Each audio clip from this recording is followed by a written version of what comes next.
नमस्कार, झारखंड समाचार में आप सबका स्वागत है। आइए जानते हैं सुबह से लेकर शाम तक की तमाम बड़ी खबरों को। इससे पहले चैनल को सब्सक्राइब नहीं किया है तो प्लीज चैनल को सब्सक्राइब कर बेल आइकन को प्रेस कर दीजिए ताकि खबरों का अपडेट आपको मिलता रहे। ईडी ने लिखा खत, पूजा सिंघल पर इलाज के दौरान रखे नजर, फोन का इस्तेमाल का शक। दरअसल आपको बता दें कि ईडी ने निलंबित आईएएस अधिकारी पूजा सिंघल व मुख्यमंत्री के विधायक प्रतिनिधि पंकज मिश्रा की गतिविधियों पर नजर रखने का निर्देश दिया है। इस संबंध में जांच एजेंसी ने पूजा सिंघल के मामले में रिम्स निदेशक जबकि पंकज मिश्रा के मामले में सीआईपी निदेशक को पत्र लिखा है। इस मामले में डीजीपी से भी पत्रचार कर दोनों की गतिविधियों पर नजर रखने को कहा गया है। आरोप है कि पंकज मिश्रा ने हिरासत में रिम्स में रहने के दौरान 27 जुलाई से 20 अक्टूबर तक 300 से अधिक कॉल किए थे, जबकि गैर कानूनी तरीके से पंकज मिश्रा कई लोगों से रिम्स में मिले भी थे। वही अंदेशा है कि रिम्स के पेइंग वार्ड में रहने के दौरान पूजा सिंघल फोन का इस्तेमाल कर सकती है। साथ ही अवांछनीय तरीके से कुछ लोग भी उनसे मिलने आ सकते हैं। बता दें कि पंकज मिश्रा ने हिरासत में रिम्स में रहने के दौरान 27 जुलाई से 20 अक्टूबर तक 300 से अधिक कॉल किए थे, जबकि गैर कानूनी तरीके से पंकज मिश्रा कई लोगों से रिम्स में मिले भी थे। इस मामले में ईडी जांच कर रही है। पंकज मिश्रा को अब रिम्स से सीआईपी के नशा मुक्त केंद्र भेजा गया है, जहां वह इलाजरत हैं। जस्टिस संजय मिश्रा होंगे झारखंड हाईकोर्ट के मुख्य न्यायाधीश, एससी कॉलेजियम ने भेजी सिफारिश। दरअसल आपको बता दें कि उत्तराखंड के जस्टिस संजय कुमार मिश्रा झारखंड हाईकोर्ट के नए चीफ जस्टिस होंगे। मंगलवार को सुप्रीम कोर्ट के कॉलेजियम ने उनके नाम को मंजूरी प्रदान कर केंद्र को सिफारिश भेज दी है। झारखंड हाईकोर्ट के वर्तमान chief justice doctor Ravi Ranjan को अंतिम कार्य दिवस 29 दिसंबर को है। यह पहला मौका है कि किसी चीफ जस्टिस को पद पर रहते हुए ही नए चीफ जस्टिस के नाम को मंजूरी दी गई है। झारखंड के मुख्य न्यायाधीश पद के लिए चीफ जस्टिस संजय कुमार मिश्रा के नाम की कॉलेजियम ने मंजूरी दे दी है। वह मूल रूप से ओडिशा के रहने वाले हैं। उनका जन्म 29 दिसंबर 1961 को हुआ था। अपनी स्कूली शिक्षा उन्होंने टीकरा अपर प्राइमरी स्कूल में की है। वर्ष 1977 में पृथ्वीराज हाई स्कूल बलांगीर से हायर सेकेंडरी सर्टिफिकेट परीक्षा उत्तीर्ण की। 1982 में बलांगीर के राजेंद्र कॉलेज से बीकॉम ऑनर्स पूरा किया। एमकॉम 1984 में दिल्ली विश्वविद्यालय से पूरा करने के बाद एलएलबी 1987 में विधि संकाय दिल्ली विश्वविद्यालय से पूरा किया। सीएम हेमंत सोरेन ने की लोहरदगा गुमला जिलों की सरकारी योजनाओं की समीक्षा, संतोषजनक काम नहीं होने से हुए नाराज। दरअसल आपको बता दें कि लोहरदगा जिला परिषद परिसर में मुख्यमंत्री हेमंत सोरेन ने लोहरदगा एवं गुमला जिले की योजनाओं की प्रगति की समीक्षा की। सरकारी कामकाज की समीक्षा के बाद सीएम ने कहा कि सरकारी योजना में कुछ अच्छा और कुछ खराब हुआ है। संतोषजनक काम नहीं पाए जाने पर सीएम नाराज भी दिखे। सीएम श्री सोरेन ने 13 दिसंबर 2022 को लोहरदगा जिला परिषद में राज्य स्तरीय और लोहरदगा एवं गुमला जिले के प्रशासनिक एवं पुलिस अधिकारियों के साथ लंबी समीक्षा बैठक की। मीडिया से बात करते हुए उन्होंने कहा कि बातें तो बहुत हुई है, कुछ अच्छी और कुछ खराब है। जो कमियां पाई गई है उसे ठीक करने का निर्देश अधिकारियों को दिया गया है। समयबद्धता और गुणवत्ता के साथ कामों को पूरा करने को कहा गया है। काम नहीं होने पर जवाबदेही तय कर कार्रवाई की जाएगी।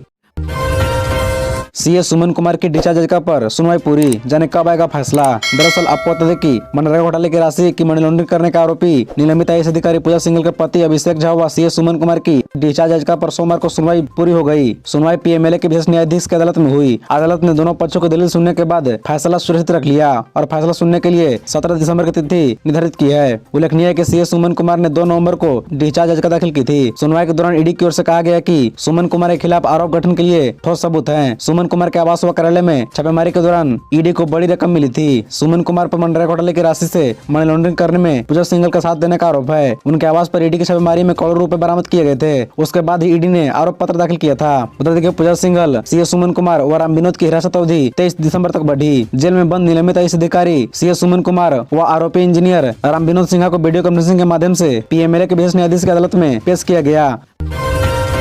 सुलग रहा है कुर्मियों का आंदोलन, दिल्ली में संसद भवन घेरा, केंद्र सरकार से की एसटी में शामिल करने की मांग। दरअसल आपको बता दें कुर्मियों को एसटी सूची में शामिल करने की मांग को लेकर सोमवार को टोटेमी कुर्मी और कुर्मी समाज के बैनर तले संसद भवन का घेराव किया गया। झारखंड सहित ओडिशा, पश्चिम बंगाल कुर्मी नेताओं ने संसद भवन के घेराव के क्रम में दिल्ली के जंतर मंतर पर शक्ति प्रदर्शन किया। एसटी की सूची में शामिल किए जाने की मांग को लेकर हुंकार भरी है। प्रदर्शन को संबोधित करते हुए पूर्व सांसद शैलेंद्र महतो ने कहा कि कुर्मी समाज की अनुसूचित जनजाति में शामिल करने की मांग वर्षों पुरानी है। आजादी के पहले कुर्मी समाज जनजाति वर्ग में ही शामिल था, लेकिन 6 सितंबर 1950 को केंद्र सरकार द्वारा जारी अनुसूचित जनजाति की सूची में कुर्मी समाज को बाहर कर पिछड़े वर्ग में शामिल कर दिया गया। अब इन वर्षों पुरानी गलती को दूर करने के लिए कुर्मी समाज आंदोलनरत है। वर्ष 2004 में तत्कालीन मुख्यमंत्री अर्जुन मुंडा ने कुर्मी समाज को जनजाति वर्ग में शामिल करने का प्रस्ताव केंद्र के पास भेजा था, जो आज भी लंबित है। जबकि हाल ही में केंद्र सरकार ने छत्तीसगढ़, हिमाचल प्रदेश की कई जातियों को जनजाति वर्ग में शामिल करने का फैसला लिया है। ऐसे में हमारी मांग माने जाने तक कुर्मी समाज का आंदोलन जारी रहेगा।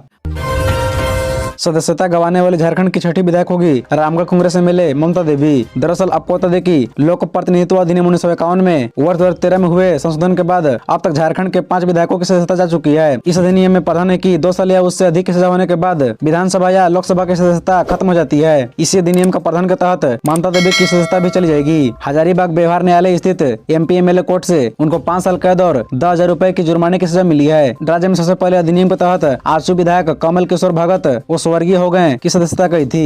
वर्ष 1993 में एक मामले में श्री भगत को जून 2015 को हत्या के एक प्रयास के मामले में 7 साल की सजा दी गई थी। वह लोहरदगा विधानसभा क्षेत्र से विधायक चुने गए थे। इसी तरह बंधु तिर्की को भी इसी अधिनियम के तहत 28 मार्च 2022 को सजा हुई थी। सजा मिलने के बाद उनकी विधायकी चली गई थी। मांडर विधानसभा सीट से उनकी बेटी शिल्पी नेहा तिर्की ने चुनाव लड़ी थी, जो कि वो वहां से विधायक चुनी गई है। 30 जनवरी को रेल रोड चक्का जाम से पहले रांची में बोले सालखन मुर्मू, सरना धर्म संगठनों में एकजुटता की कमी। दरअसल आपको बता दें कि झारखंड की राजधानी रांची के ऐतिहासिक मोरहाबादी मैदान स्थित गांधी वाटिका में मंगलवार को विशेष बैठक हुई। इसमें आदिवासी संगठन अभियान के राष्ट्रीय अध्यक्ष सालखन मुर्मू ने कहा कि रांची के इर्द गिर्द अनेक सरना धर्म संगठन होने के बावजूद इसके बीच एकजुटता की कमी खलती है। उन्होंने सभी सरना धर्मावलंबियों से आग्रह किया कि वे सरना धर्म कोड की मान्यता के लिए 30 जनवरी 2023 को होने वाले राष्ट्रीय रेल रोड चक्का जाम में सहयोग करें। सालखन मुर्मू ने कहा कि कुर्मी महतो को एसटी का दर्जा राजनीतिक मामला है, इसके लिए झारखंड मुक्ति मोर्चा सबसे ज्यादा दोषी है। उन्होंने कहा कि ईसाई धर्म अपनाने वाले आदिवासियों की डीलिस्टिंग अनिवार्य है। आदिवासी महिलाओं को भी पैतृक संपत्ति में अधिकार मिलना जायज है, परंतु गैर आदिवासी से शादी करने वाली महिलाओं को इससे वंचित रखा जाए। देवघर में निकली कांग्रेस की भारत जोड़ो यात्रा, पार्टी को मजबूत करने पर जोर।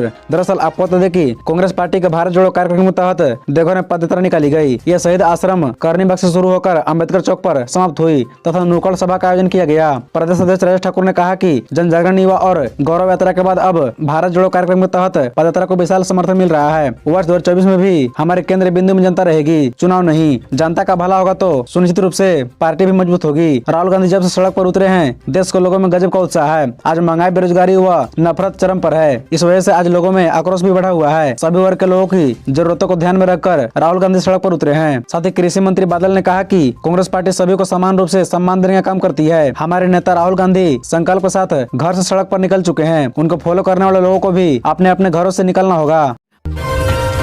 गिरिडीह में आयकर विभाग की बड़ी कार्रवाई। आयकर विभाग ने गिरिडीह में एक साथ 3 बड़ी कंपनी में छापा मारा। मनी लॉन्ड्रिंग से जुड़े कई बड़े खुलासे संभव। दरअसल आपको बता दें कि आयकर विभाग ने बुधवार को सुबह गिरिडीह में कई ठिकानों पर छापेमारी की। इस बड़ी कार्रवाई की योजना लंबे समय से की जा रही थी। इसे इतना गुप्त रखा गया कि अधिकारियों को इस संबंध में जानकारी नहीं थी। नामचीन टीएमटी मुंगिया स्टील समूह के कई ठिकानों पर यह छापेमारी की गई है। आयकर की टीम ने बुधवार की सुबह से ही छापेमारी शुरू की है, जो लंबी चल सकती है। आयकर विभाग ने 3 कंपनियों में छापेमारी की, जिसमें तीनों कंपनियां मुंगिया स्टील, सलूजा और लाल फेरो शामिल है। यह छापेमारी आयकर विभाग के वरीय पदाधिकारी प्रदीप डुंगडुंग के नेतृत्व में की जा रही है। मुंगिया स्टील समूह के संतपुरिया के साथ साथ उसके औद्योगिक इलाकों के कई ठिकानों पर छापेमारी जारी है। मुंगिया समूह के चेयरमैन डॉक्टर गुणवंत सिंह सलूजा के घर और कोलकाता के ठिकानों के साथ कंपनियों में एक साथ छापेमारी की जा रही है। लाल फेरो में ही पहले सुबह कार्रवाई शुरू हुई है। 8 करोड़ के धोखाधड़ी मामले में शेयर कारोबारी अमित अग्रवाल गिरफ्तार, पुलिस को अब उसके साथी की तलाश। दरअसल आपको बता दें कि साकची थाना की पुलिस ने शेयर की खरीद बिक्री को लेकर करीब 8 करोड़ के धोखाधड़ी मामले में बारद्वारी निवासी अनूप अग्रवाल को गिरफ्तार किया है। पुलिस को मामले में उसके साथी विकास गर्ग समेत अन्य की तलाश है। डिस्कवरी डायग्नोसिस के मालिक दशरथ कुमार कावंटिया ने आरोपित के धोखाधड़ी की 19 नवंबर 2022 को प्राथमिक दर्ज कराई थी। पुलिस ने आरोपित को न्यू बारद्वारी स्थित परिचित महिला घर से गिरफ्तार किया है। वह पार्लर के अलमीरा में पुलिस के पहुंचने पर छिप गया था। आरोपित से एसएसपी प्रभात कुमार ने साकची थाना में पूछताछ की है। जानकारी के अनुसार उसने और भी लोगों से धोखाधड़ी की है जो 50 करोड़ के आसपास है। उन्हें गिरफ्तारी की जानकारी मिलने पर धोखाधड़ी के शिकार लोग साकची थाना पहुंचे थे। आरोपित से आदित्यपुर के एक व्यक्ति ने धोखाधड़ी मामले में उसकी 1 करोड़ कीमत की कार रख ली है। सुलग रहा कमलदेव गिरी हत्याकांड का मामला, चक्रधरपुर बाजार पूरी तरह बंद। कमलदेव गिरी हत्याकांड पर सीबीआई जांच की मांग और तेज। दरअसल आपको बता दें कि हिंदुवादी नेता कमलदेव गिरी हत्याकांड पर सीबीआई जांच की मांग और तेज हो रही है। एक तरफ परिवार धरने पर बैठा है तो दूसरी तरफ पूरे चक्रधरपुर बाजार को बंद रखा गया। मंगलवार को चक्रधरपुर शहर व्यापक रूप से बंद रहा। बंद के दौरान किसी प्रकार की अप्रिय घटना न हो, इसको लेकर पुलिस प्रशासन सिविल ड्रेस में जगह जगह तैनात रही। विधि व्यवस्था को देखते हुए एसडीओ रीना हासदा पुलिस बल के साथ शहर का भ्रमण करती रही। बंद को लेकर एक दिन पूर्व संध्या में शहर वासियों से कमलदेव गिरी के परिजन व समर्थकों ने स्वेच्छा से दुकान एवं प्रतिष्ठान को बंद करने का आह्वान किया था, जिसे ध्यान में रखते हुए शहर वासियों ने अपने स्वेच्छा से दुकान एवं प्रतिष्ठान को बंद रखे और सीबीआई और अपराधियों के नार्को टेस्ट की मांग की गई। इस बंद के दौरान मेडिकल स्टोर एवं पेट्रोल पंप खुले रहे। लंबी दूरी की बस चली, लेकिन सड़क पर छोटी वाहन एका दुका ही नजर आए। मालूम हो कि हिंदूवादी नेता कमलदेव गिरी की हत्या हुए 1 महीना हो गया है। 12 नवंबर शाम करीब 6 बजे अपराधियों ने भारत भवन चौक में कमलदेव गिरी की हत्या की थी। हत्या के बाद पुलिस प्रशासन हत्या के आरोप में सदस्य प्रधान समेत 9 लोगों को गिरफ्तार कर जेल भेज दिया है। खबरों से जुड़े रहने के लिए चैनल को सब्सक्राइब, वीडियो को लाइक एवं एक दूसरे से शेयर जरूर करें। धन्यवाद।